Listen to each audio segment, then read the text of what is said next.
Now we stay in North America. The U.S. Supreme Court is set for a blockbuster final day of its term, with 6 major rulings expected to drop today. At the top of the list, justices will rule on whether U.S. President Donald Trump can enforce his birthright citizenship policy, while legal challenges are still underway. If the court sides with Trump, it could make it tougher for lower courts to halt future presidential orders. Justices will also decide if health insurance plans must cover critical medications and services, including HIV prevention drugs and cholesterol treatments.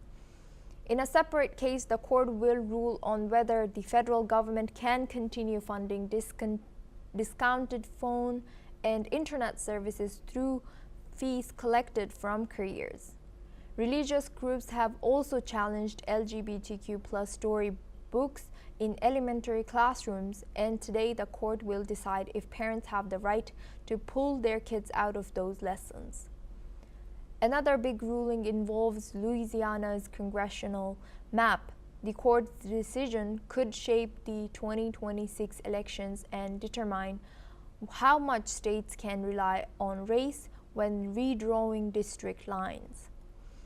These final rulings follow a term that's already seen landmark decisions on gun rights, transgender youth treatments, affirmative action, Planned Parenthood funding in South Carolina, and disability rights for students and retirees.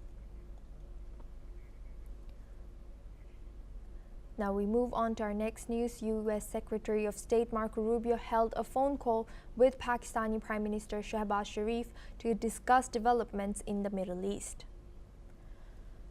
Rubio reaffirmed the United States' stance that Iran must never be allowed to develop or acquire a nuclear weapon. Both leaders recognized the importance of coordinating efforts to maintain regional stability, particularly in light of recent escalations between Iran and Israel.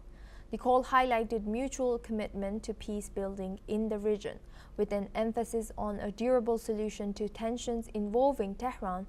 With diplomatic lines remaining active, Washington and Islamabad signal they're on the same page when it comes to containing nuclear risks and avoiding further conflict in the region.